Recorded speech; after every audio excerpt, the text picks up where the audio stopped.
Alrighty. Hello, everyone, and welcome to episode 6 of season 2 of Has Been Hotel. This episode honestly gave me depression for 2 days after I finished watching it. I was going to review it as soon as I was done watching it, and then I had to go and sit down somewhere because of the things they did to my poor Angel Dust. It was such a beautiful episode and it gave me huge amounts of whiplash.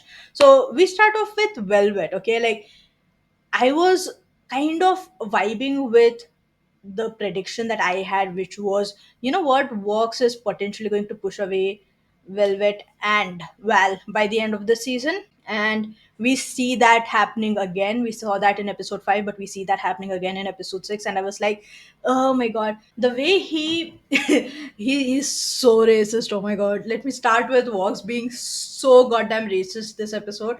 But okay, the way he kept pushing Carmilla and he was like, you started this war, you provided them the weapons with which they could fight the angel, so it's kind of your fault, and people are kind of revolting, so why not just stand on my side of history and do the thing, like actually get going and provide us with the weaponry to fight this war and bring it to an end. We see Zestiel as well, kind of hanging around like a spider, which was very creepy, but we see him, and I would love to know the dynamic between them because it had a very best friends vibe to it.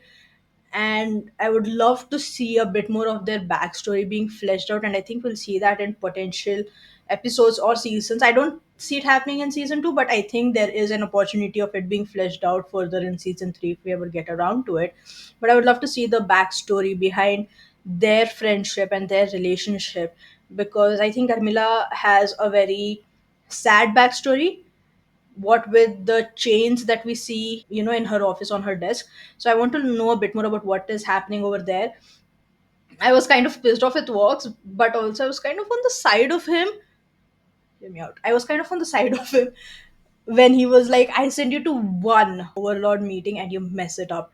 And like she's pissed off. So why would you have to mess it up? Even though he was kind of vibing with it earlier on in season 1, I didn't see him having any issues with how Velvet represented Vox Tech. I didn't see him having any issues there. It's just like just because she said it and she had to apologize, which is how I apologize when I'm pissed off and I don't want to apologize to people. We see her apologizing and we are like, okay, yeah, whatever, kind of get it, kind of not. And we see there being a more visible divide between Vox, Val, and Velvet happening right now. Oh, I loved seeing Charlie and Vaggie fight because Vaggie was literally spitting facts and Charlie was like, "Ee," and I was like, girl, you're in the wrong here right now. And it made a lot of sense when Husk was like, you know what, that's enough of the drama. I think I don't want to deal with this drama. I'ma go now. And he leaves, which was very real because I don't like confrontations as well. I would just be like, sayonara, dude, like, deal with it. Don't bring me into it. So that was very fair. I loved seeing them fighting because it was a very necessary fight to happen. I feel like the fight that they had in episode 5 was more necessary than the fight that they had here right now. But I like them just being like bitches throwing hands, honestly. I loved seeing Baxter's and Nifty's relationship in the background, like them just playing and being like vibing together. And Baxter's later on in this episode rewires the bugs, Nifty's beautiful bug band, which was really exciting to see. And I like the confrontation that Carmilla has with Charlie and Vaggie. Did not really like Charlie having to decide between going after and fighting for the hotel and fighting for the sinners with Carmilla or talking to Vaggie. And I felt like she should have leaned a bit more towards the Vaggie side instantly. If my partner is struggling, I must check in on my partner before I deal with an apocalypse which has been ever present, honestly, in this world. So I would have wanted her to move quicker, but it's okay. I mean, she is spiraling. She has been spiraling since the start of the season. We've seen that. But yeah, she wasn't winning any brownie points in my eyes at that point in time. But then we see her interacting with Vaggie. I see her building a fort and actually talking to Vaggie, and she's like, you know what, I'm sorry. And Vaggie was like, no, it's okay. Where when she said that, I wanted to hold Vaggie and literally shake her like, girl, please, Pay more attention to yourself, you deserve it, and you should not have to deal with all of these things. Like, you should not have to dismiss an apology when you hear one.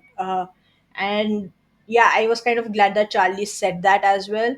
I loved the song, very sexy, and not just sexy but also very nice. Like, yeah, you know what, we've gotten through a lot of things, we can go through a lot more in the future as well. I really vibe with it. It was really fun. I was shocked to see beautiful, beautiful, sexy, sexy scenes. The pillow fort collapsing. We know what happened. So yeah, I was really vibing with all of this. We see Husk leaving the hotel because he's like, I don't have anyone to kind of stay behind for. And Sherry's like, what about Angel? He's like, what about Angel? And he kind of leaves.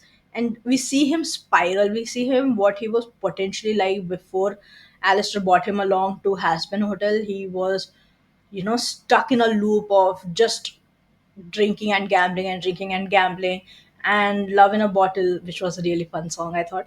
We kind of see how his life usually looked, and then we see Angel Dust singing directly to Husk and telling him to be like, you know what, there's more to life, it's okay. But also at the same time, when he does sit down at the bar and they have a conversation, I loved that there was Loser Baby playing in the background, but also their relationship has the foundation of, it's okay, we are both losers, let's be losers together.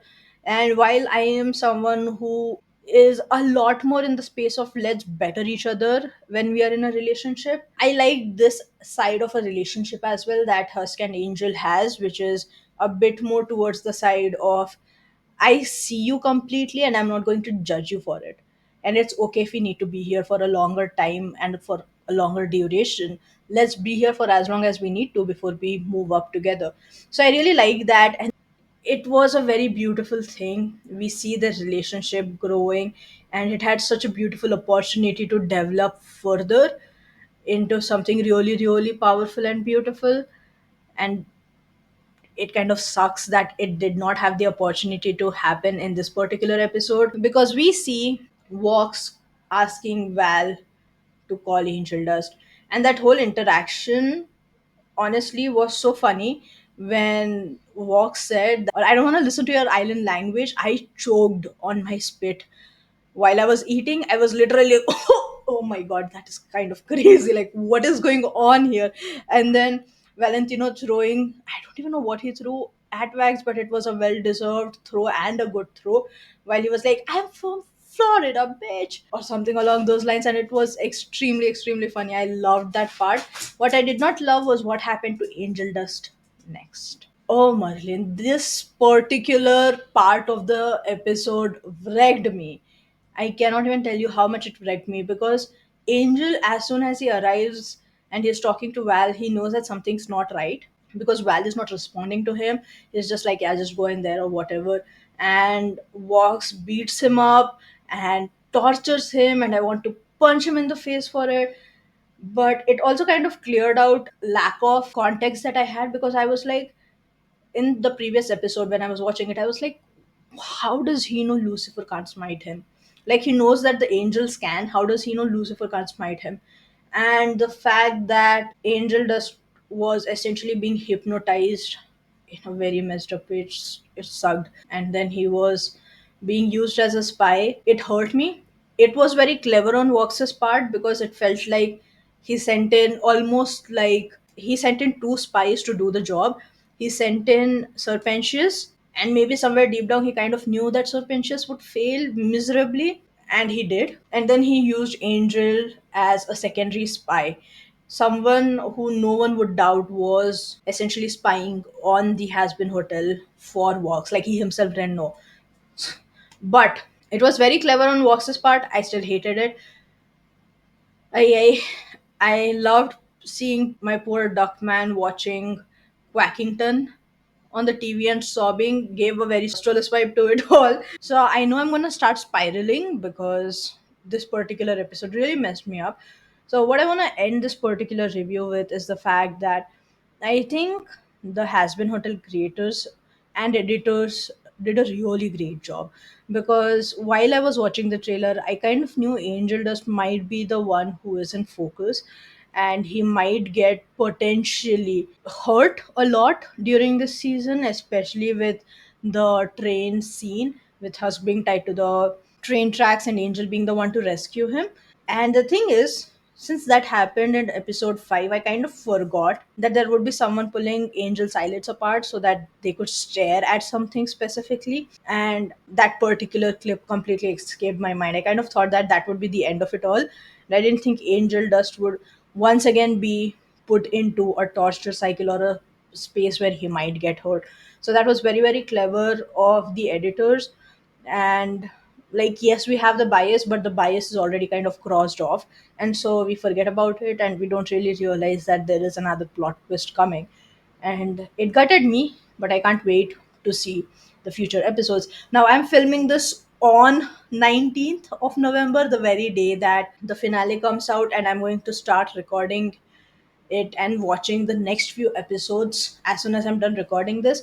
And I just wanted to say I'm really grateful for your patience as I'm learning new things. I'm figuring out new tech ways to kind of go about recording the episode in a way where you're able to see me seeing it and react to it in live time, in real time. And I think I've been I've been working on it all day today to kind of figure out a way to go about it. So I wanted to get this particular review out before I watch the final episodes of this particular season. So yeah, I'm excited. Let's go, let's go, let's go.